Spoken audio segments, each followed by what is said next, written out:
method. Here we are in week 11, and we're still doing the solar plexus chakra healing. But this week we're going to be doing the reprogramming aspect. I want to get into a little bit more of the scientific aspect of the reprogramming. We've gone through a lot of the esoteric and the initiation and the healing. But this week I really want to focus on the reprogramming. And reprogramming has to do specifically with our brain. And a lot of times we don't understand all the aspects and pieces that our brain development and our early life or even trauma or teenage years, early adult, and the consequences or effects that they have on our brain to this day. So I want to tell and share about the 5 parts of the brain. Now, these 5 parts are much more complex than what I'm going to be very briefly talking about today in today's video. But I want you to get an understanding of how our brain development and our brain areas still affect us today, despite the fact that a lot of these parts and pieces of our brain developed in utero or very early on in life. So let's jump in to learning about the 5 parts of the brain. The first part of the brain is the brain stem or the spinal cord. So the spinal cord is just an extension of our brain stem. Now this is formed very early on in utero or while we are actually still in the womb developing. So we often don't see the aspects of our lives of the womb development and things like that as part of our actual development. But this is a very vital and core part of our programming and our conditioning and our development. What kind of experiences were our mothers going through while we were in utero? What kind of stresses? What was their diet like? Were they getting the right nutrition? Were they getting self-care? Were they experiencing trauma? All of these things actually affect and interact with our development in a very real way.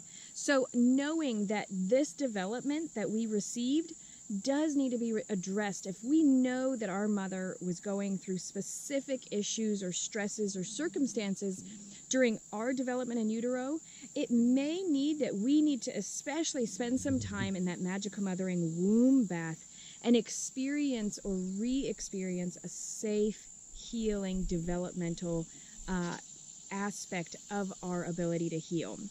So our brainstem and our brain cord really has a lot of the ability and the functioning of our actual control that we have over our body. Our ability to have proper reaction to stimulus, the ability to feel hot and cold sensations for our brainstem to get those neural responses and to respond effectively and efficiently. A great example of this is when you have your finger on a hot stove, your body will automatically react and remove the stimulus, remove your hand from the stimulus before you even realize in your brain that you were touching something hot. Same thing if you step on something that's sharp or pokey, or some people stepped on a nail, and that ability to respond quickly and intuitively in a body reaction rather than a brain reaction is directly correlated with that brain stem. The next aspect of the brain is the Diencephalon. This is developed from birth and through infancy.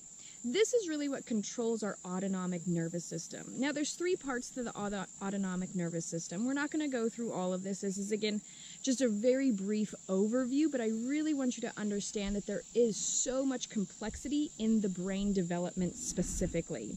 So with the autonomic nervous system, this really controls all functions of the body. This is really everything that is regulating our body, from our heart rate to our sleep patterns, to our digestive system, our sex drive, even our blood pressure, how much our blood vessels are dilating or restricting. So this is really a vital functionality of our body. If you are going through physical ailments, physical symptomalities, then really focusing on that autonomic nervous system is a vital component to your health and healing and well-being, and the reprogramming aspect really.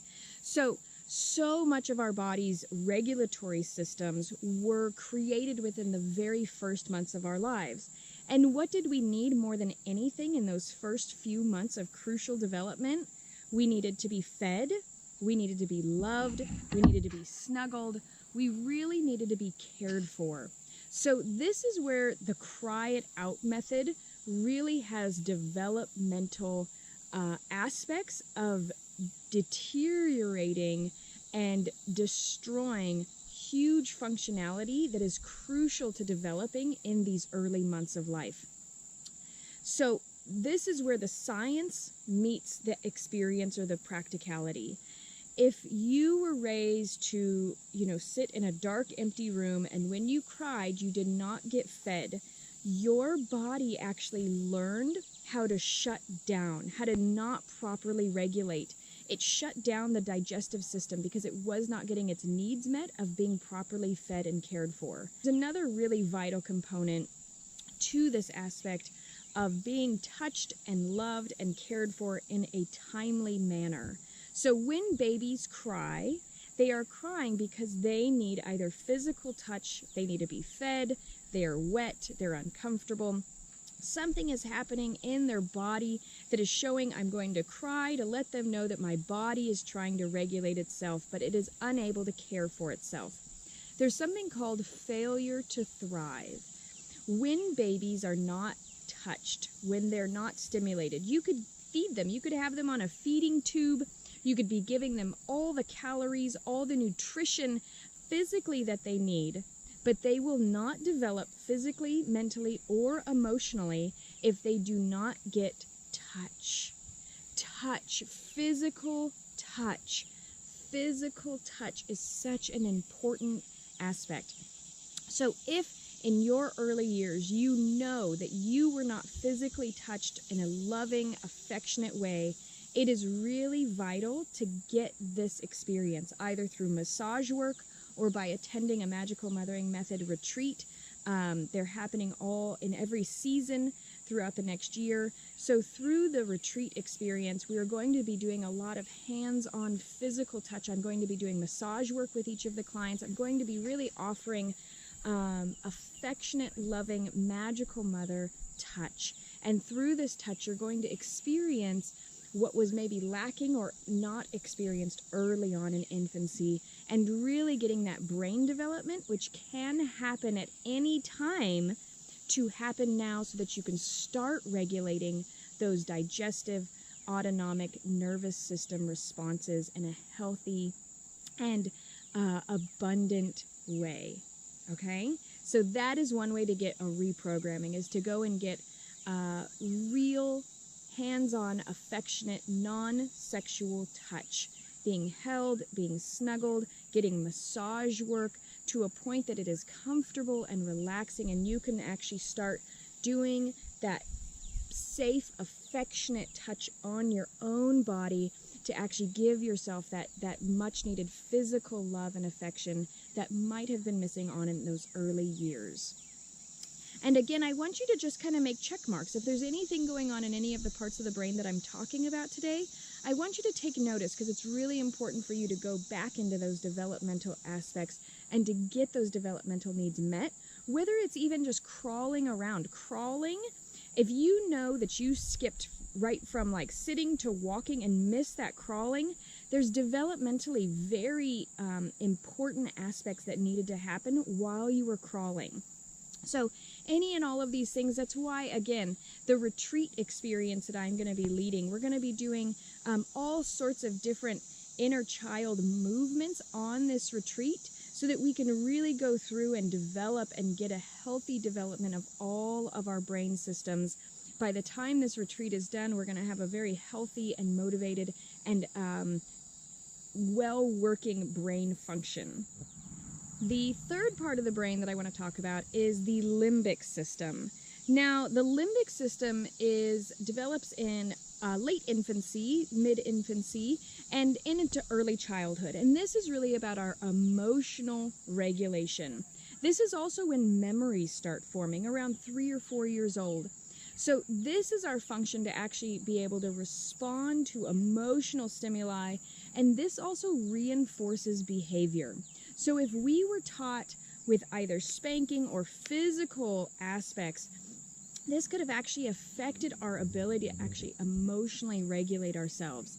There's also this aspect that if a consistent fight, flight, or freeze response was adopted, there was not actual real coping skills regulating or being introduced into our lives. So we actually were reinforced with a fight, flight, or freeze response rather than learning and having real coping skills as our behavioral responses.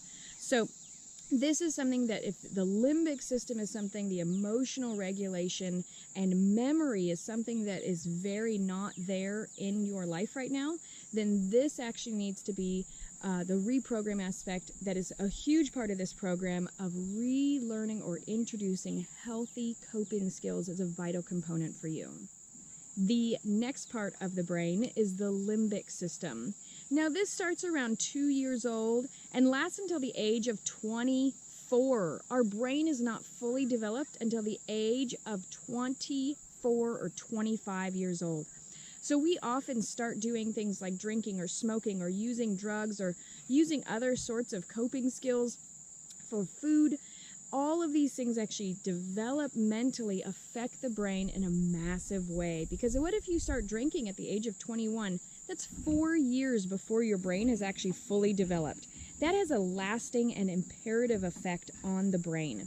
So this is actually where our intelligence, our personality, our motor functions, this is where planning, organizing, touch sensation, so the ability to process outside stimuli and language and communication is really a part of this. So starting very early on, this cortex could get traumatized or damaged or just not have enough functionality through nutrition or many aspects in life. So knowing that this could and most likely is a part of, if you're not able to follow through, if you have a hard time planning, if you have different personalities around different people, all of these aspects really play a role with this cortex, this aspect of the brain. Now there's one more area, which is the frontal cortex, and this is really developed from adolescence, puberty specifically, to about the age of 25. And this really has to do with impulse control, spontaneity, problem solving, motor function, our sexual behavior, our social behavior, our judgment, our ability to initiate, our language, and our memory. So the frontal cortex is something that developed in adolescence. If there was any sort of trauma or using of any drugs or alcohol or stimulants with the brain function from any time from adolescence to 25, I'd say that just about everybody had one of these experiences. The brain actually did not develop fully. So going through and actually giving your body healthy fats, giving your body and your brain the ability to relearn some of those aspects and really give yourself the time and ability to maybe practice some problem-solving skills. Again, using that pillar of light coping skill to get that higher perspective is an incredible way to get frontal cortex and really that third eye. Using any of the visualizations that I give you in any of these weekly videos is really vital to developing and strengthening that frontal cortex. So now that we know a little bit about the brain function, I want to talk about failure. So often we end up going through life feeling and thinking that a lot of our mistakes or our missteps or our failures are because of us. And I want you to see that it's actually because of your brain development. That so much of the failures or things that you just keep doing, maybe on repeat, maybe you just keep having the same experiences and getting the same results. Different people, different places, different circumstances, but the same results. This could be because of one of these brain functions. So going through and actually reprogramming the specific part of the brain. And this is, again, we're having maybe a one-on-one session with me and really sharing about what your experiences are, what you're going through. We can identify and go through and know which part of the brain needs more specific attention so that we can focus specifically on your needs, allowing for your brain function and the exercises and coping skills that are needed in order to heal and reprogram that part of the brain specifically. I have given you some examples, so if you know and you can identify what aspects may need it, go back and listen to those specific things that I said for each part of the brain. So to pull this all together, each part of the brain has a very specific type of development. Going back into some of those developmental phases, whether it's crawling, playing in the dirt, digging, being outside, acting like a kid, playing, using imagination, using these visualizations, going back through into maybe some teenage years, poetry, drawing, getting creative, all of these aspects could help with redeveloping and healing those parts of the brain systems that maybe weren't developmentally able to develop at the time that they needed. So knowing that your failures are not your own, you can take responsibility for them, but also recognizing and knowing that there could be pieces and spaces in your brain that have real needs that need to be met. And that now is your responsibility to take ownership of so that you can change your experiences and not keep having these aspects of failure. Thanks for letting me be a part of your healing journey. If you need more support, please reach out at magicalmothering.com, and I look forward to seeing you soon.